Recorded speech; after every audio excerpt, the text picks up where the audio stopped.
여러분 안녕하세요, 롱장입니다. 전 오늘 이제 녹화가 있어가지고 이제 스튜디오로 이동하고 있는데요. 최근 부동산 시장에 대해서 제가 오해하시는 부분도 있고 혼란스러워하시는 분들도 있어서 좀 몇 가지 좀 정리를 해드리고자 영상을 켰습니다. 내용은 굉장히 중요한데 좀 마음을 열고 들어주시면 좋을 것 같습니다. 첫 번째로 지금 기사가 많이 나오고 있는데, 기사 중에서 이제 대통령 선거가 끝난 다음에 인수위 때문에 뭐 일기 신도시가 들썩거리고 분당이 들썩거리고 강남 3구가 신고가를 찍고 있다, 이런 얘기가 나오고 있는데, 여러분 좀 놀라운 얘기일 수도 있지만 지금 강남 가보시면요, 강남의 분위기가 위축이 되고 있어요. 뭔 얘기냐라고 얘기를 하실 수도 있는데, 저는 여러분이 주로 관심을 가지고 있는 호가나 아니면 신고가 이런 거에 관심을 두고 있지 않아요. 지금 저는 일단 거래가 일정 이상 있어야 시장이라고 생각을 해요. 제가 말씀을 드렸지만 여러분이 원하는 아파트가 시세가 5억인데 여러분이 나가서 5억에 살 매물이 없으면 의미가 없어요.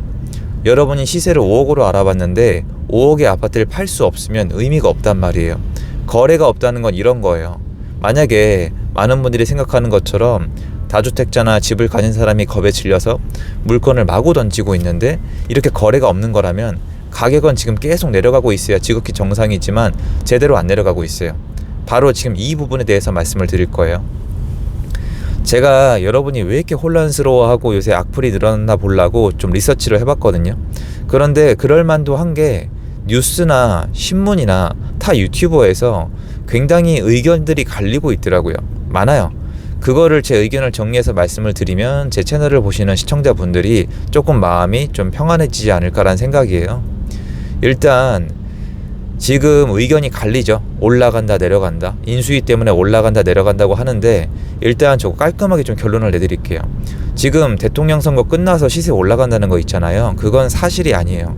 전 이거 의견 여러 번 말씀드렸고요, 타 채널에서도 말씀드렸고 의견을 바꾼 적이 단 한 번도 없어요. 왜 그러냐면 여러분 그 바닥을 찍었다 그러잖아요. 여러분이 생각하시는 시세가 꺾인 적은 없어요. 마이너스를 친 적은 없단 말이에요. 그럼 이렇게 말씀하실 수도 있잖아요. 야, 우리 아파트 최고가 대비 지금 더 낮아졌다, 지금 내려가고 있다라고 말씀하시잖아요. 이렇게 말씀을 많이 드리잖아요. 여러분 코스피가 오르던 내리던 벌 사람은 벌고 잃을 사람은 잃어요. 코스피 3,300 넘었을 때도 마이너스 친 사람 있고요.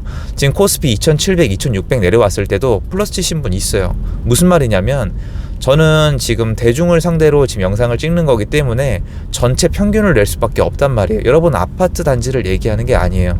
그렇게 얘기할 수가 없어요.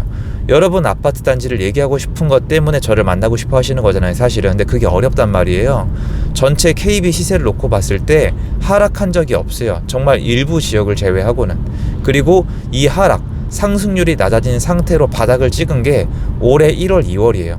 순차적으로 1월, 2월 바닥을 찍었고, 일찍 찍은 지역은 좀 올라가는 모습이 보이고 늦게 찍은 지역은 여전히 침체되어 있는 모습을 보이는 거예요. 왜냐면 살아나는데 시간이 오래 걸리니까요. 왜 그러냐면 거래량이 너무 없거든요. 이게 결론이에요. 대선은 여러분 1, 2월이 아니었어요.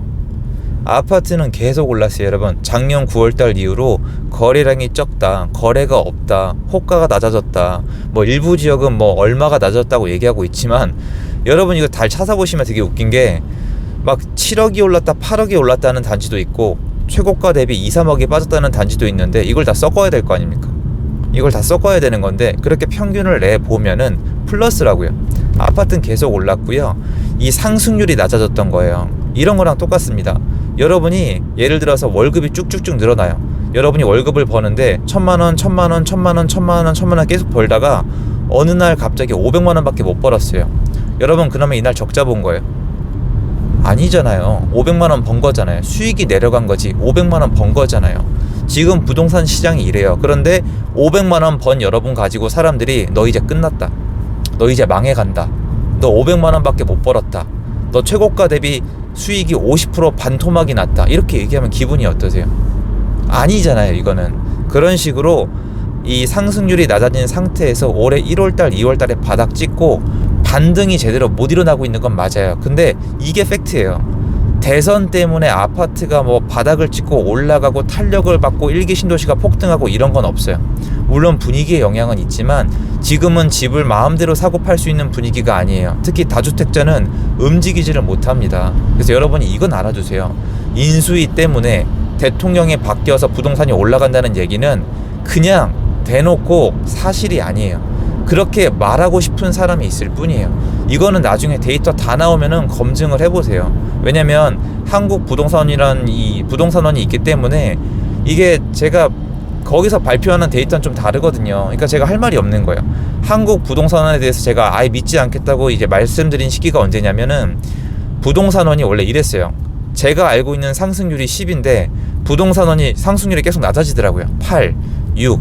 나는 10인데 부동산원은 6, 4 이렇게 되다가 어느 시점이 있었냐면 내가 봤을 때는 상승률이 2인데 부동산원은 상승률이 마이너스인 거예요. 그때부터 말이 안 통하는 거죠. 이런 거랑 똑같아요. 여러분이 월급을 1000씩 벌어요. 1000씩 벌다가 800, 500, 400 수익이 내려가는데 갑자기 누가 하는 얘기가 너 적자 봤대요. 여전히 월급을 그래도 2, 300은 벌고 있는데 너는 지금 생활비를 까먹고 있대요. 이러면 말이 안 통하는 거잖아. 이런 상황이 있다는 거 말씀을 드리고 싶고요. 그리고 아마 지금 폭락을 주장하시는 분들이 인기가 급상승을 하고 있더라고요. 1세대 폭락 주도 선배님께서 요새 다시 좀 나오시는 것 같아요. 유튜브도 있고 인기도 있으신가 본데 이거는 사람의 심리에 대한 수요를 소화시키는 분인 거예요. 저는 뭐 그럴 수 있다고 생각을 하거든요. 본인이 이제 수요가 있으면 공급을 하는 거니까. 그런데 저는 여전히 올해 아파트 값은 꺾이기 어렵다고 생각을 해요, 여러분. 그게 그럴 구조가 전혀 돼 있지 않아요. 오히려 불안불안하고 전월세 시장은 지금 점점 더 문제가 더 심각해지고 있어요. 다주택자를 양성할 마음도 없고 임대차 3법을 폐지할 마음도 없고 세금을 내릴 마음도 없고 공급을 제대로 할 마음도 없고 그 와중에 저는 조금 더 시간이 걸릴 줄 알았는데 원자재 값 때문에 건축 현장이 지금 문제가 생기기 시작했거든요. 여러분 눈에 가시화될 정도면 이제 되게 심각한 건데 여러분 쉽게 생각해보면 둔촌주공 있죠. 12,000세대짜리 있잖아요. 둔촌 솔직히 거의 뭐 강남이라고 부르시는 분도 많고 강남 재건축 최대 대여잖아요. 얘네가 지금 문제가 생겼거든요. 근데 사람들이 잊고 있는 게 뭐냐면 여러분이 생각하시기에 둔촌 주공이 재건축으로서 사업성이 없을 것 같으세요? 한 번만 생각해 보세요. 둔촌 주공보다 재건축 가치가 높은 단지가 한국에 몇 개나 될 거라고 생각하세요? 되게 좋아요. 둔촌 주공 재건축으로서 정비사업 그 사업성 되게 좋거든요. 걔네가 지금 못 가요. 왜 못 갈 것 같으세요? 돈 때문에. 그 정도로 눌려있단 말이에요. 그럼 다른 단지들은 착착착 잘 갈 것 같으세요? 저는 참고로 둔촌주공이 2023년도 하반기에 준공이 어려울 거라고 계속 말씀을 드렸고 결국 그 현상이 일찍 일어난 것 뿐이거든요. 그러면 앞으로 건축 비용은 올라갈 거예요. 그럼 종합을 해보면 여러분 지금 금리 올리고 있죠? 금리 올리고 있다는 건 무슨 뜻이에요? 다들 잊고 계신 것 같아요. 금리 올라간다고 부동산값 안 내려간다니까요. 그런 적이 단 한 번도 없어요. 미국도 지금 금리 올리고 있거든요. 집값 더 올라가고 있어요. 그러니까 여러분이야말로 이론인 거예요. 제가 이제 팩트고 제가 팩트인 거예요. 지금 미국 금리 올렸거든요. 먼저 집값 더 올라가요. 한국 역사상 금리랑 부동산 가격이 연동된 적이 한 번도 없어요. 이게 팩트예요. 자 그러면 금리를 왜 올려요 여러분? 지금 금리를 올리는 이유는 하나예요. 인플레이션 잡으려고. 난리 브루스거든요. 인플레이션 이꼴 뭐예요? 건축 비용 상승이죠. 그럼 앞으로 집을 짓는데 더 비싸요 싸요? 무조건 더 비싸잖아요. 그럼 집을 미리 사두는 게 더 좋죠. 이거 맞잖아요.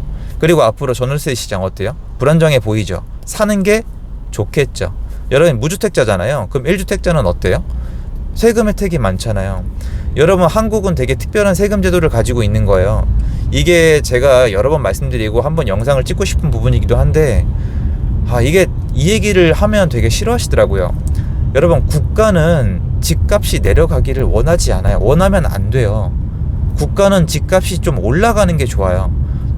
전체적으로 봤을 때 집값이 올라가는 게 좋아. 이게 물론 개개인이 다른 건 알아요. 근데 왜 그런지 제가 여러 번 말씀을 드렸잖아요. 주택을 공급을 해야 되고 그리고 금융 시스템도 돌아가야 되고 여러분 사실 생각해보면 한 국가에 옛날에 이제 미국에서도 한번 추진을 했었는데 집주인이 많은 게 좋아요? 세입자가 많은 게 좋아요? 한 나라가 있는데 거기에 집주인이 많은 게 좋아요? 아니면 세입자가 많은 게 좋아요? 그냥 국민 전체가 세입자인 게 좋으세요? 아니잖아요. 집주인이 많아야 세금도 많이 내고 그리고 사람들이 경제에 관심도 많이 가지고 집도 아끼고 관리하고 여러분 지금 몰라서 그런데 임대로 내놓은 상품들은 관리가 제대로 안 돼요. 사람은 자기 것만 관리해요. 여러분 지금 렌트카가 관리가 잘 될 것 같아요? 여러분 자기 차가 관리가 잘 될 것 같아요? 법인 차량이 관리가 잘 될 것 같아요? 개인 차량이 관리가 잘 될 것 같아요? 이건 질문도 아니에요. 자기께 관리가 되고 자기께 있어야 애지중지하고 자기께 있어야 책임을 진단 말이에요. 아는 분들은 다 아시잖아요. 그럼 한 국가에 집주인이 많은 게 좋죠? 이게 뭔 상관이냐고요? 여러분 지금 집 안 사시잖아요. 왜 안 사세요? 간단합니다. 내려갈 것 같으니까, 더 안 올라가니까, 떨어질 것 같으니까. 사람이 집을 언제 사느냐, 언제 미분양이 없어지느냐, 언제 사람들이 청약시장에 미쳐 날뛰느냐, 집값이 올라갈 때입니다. 그러면 국가 입장에서 집값이 올라가는 게 좋습니까? 내려가는 게 좋습니까? 올라가는 게 좋죠. 그런데 올라가는 게 좋다고 올리고 싶어도 못 올려요. 원래는 시장에서 원래 왔다 갔다 하는 거예요. 그 증거로 지난 5년 동안에 시장 가격을 내리겠다는 이유로 말도 안 되는 규제들은 30차례 가까이 내놨지만 전례 없는 폭등을 했죠.